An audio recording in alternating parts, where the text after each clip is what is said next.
یادی 38 ساڵەی ڕاپەڕینە جەماوەریەکەی دانیشتوانی قەزای پێنجوێن بە ئامادەبوونی ژمارەیەکی بەرچاو لە دانیشتوانی شارەکە و لێپرساوانی حکومی و حیزبی و بەشێک لە بەشدارانی ڕاپەڕینەکەی 1970 بەڕێوەچوو. بەو بۆنەوە چەند چالاکیە گەنجام درا و لە ڕێوڕسمێکی شایستەدا یادی ئەو ڕاپەڕینەی خەڵکی پێنجوێن بەرز ڕاگیرە. بەر لە هەر شتێک ئامادەبووان وەک ڕێزێک بۆ ڕۆحی پاکی شەیدانی ئەو ڕاپەڕینە و تەواوی شەیدانی کوردستان بێدەنگ ڕاوەستان. پاشان قایمقامی پێنجوێن لە وتارێکدا بە سەروەریەوە باسی ئەو مێژووە پڕشکۆیی جەماوەری ناوچەکەی کرد و ڕایگەیاند یادکردنەوەی ئەو ڕۆژانە وانەیەکی گرنگە بۆ داهاتوومان. پێشمەرگە قارەمانەکان و جەماوەری چاونەترسی پێنجوێن وانەیەکی وایاندایە سەرانی حکومەتی بەعەز کە ئێمە ئەمڕۆ شانازی بە وانانە و قارەمانێتی ئەو پێشمەرگە و ڕێخستانەوەکەین. یادکردنەوەی ڕۆژانە بۆ ئێمە پڕە لەوانە وانەی کوردایەتی وانەی بەخشندەی مرۆڤە بیۆرەکان کە سەرە ڕای دڵنیابوون لە گرتن و ناڕەحەتی و شەیدبوونیان بەڵام نەترسان و کۆڵیان نەدا و خەباتیان کرد. سەرۆکی ئەنجومەنی پارێزگای سلێمانیش کە ئامادەی یادەکە بوو لە وتارێکیدا وێ ڕای بەرزنرخاندنی یادەکە هیوای خواست حکومەتی هەرێمی کوردستان لەپاڵ ئەو خزمەتگوزاریانەی پێشکەشی شارەکەی کردووە تەواوی ئەو کەم و کورتیانە چارەسەر بکات کە ئاستەنگیان بۆ هاوڵاتیان دروست کردووە. هەموو کاتێ مێژووی ئەم شارە مێژوویەکی پرشنگدارە و ڕاپەڕینە مەزنەکەی 1970 بەشێکە لە مێژووی گرنگ و پڕشکۆی ئەم شارە. ومێ دەکەین ئەو جگە لەو خزمەت گوزاریانی کراوە ئەوەی کەماوە داوا لە حکومەتی هەرێمی کوردستانەکەین لە داهاتوودا زۆر بەپەلە بتوانێت هەموو ئەو خزمەت گوزاری پێداویستیانی ئەم شارە هەیە بتوانێت وەکو پێویست خزمەتیان کاو و لەبەر ئەوەی کە جگە لە خەبات و تێکۆشانەکەیان سەرچاوەیەکی داهاتی گەورەشە بۆ حکومەتی هەرێمی کوردستان ومێ دەکەین بتوانن هەموو کەم و کورتەکان لە ماوەی داهاتوودا پڕ بکرێتەوە.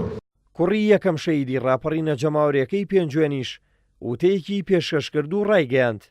پاش ئەوەی باوکمان نەچووە ئۆردوگای زۆرە ملی لە ناو پێنجوێندا وەک لانەی خۆمان هاوبەشی بوون. دووبارە سوپاس و پێزانین بۆ هەموو لایەک زۆر بەخێربێن سەر چاومان زۆر مەمنون.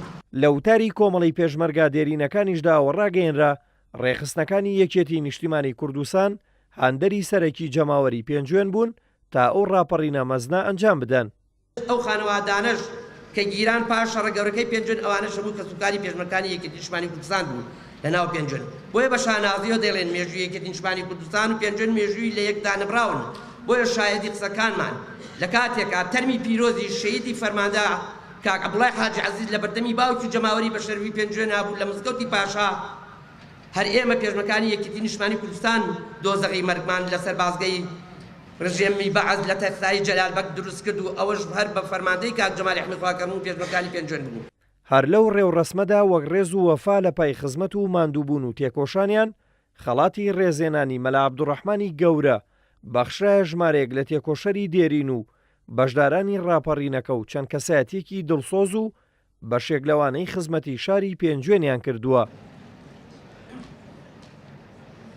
هیوای سەرفرازی و بەختەوەریتان بۆ دەخوازین کە خەڵاتی خەڵکە بە ئەمەک و ماندوونە ناسەکانی شارەکەمانتان ناوە خەڵاتی مەلا عەبدوڕەحمانی گەورە کە جێی شانازیمانە.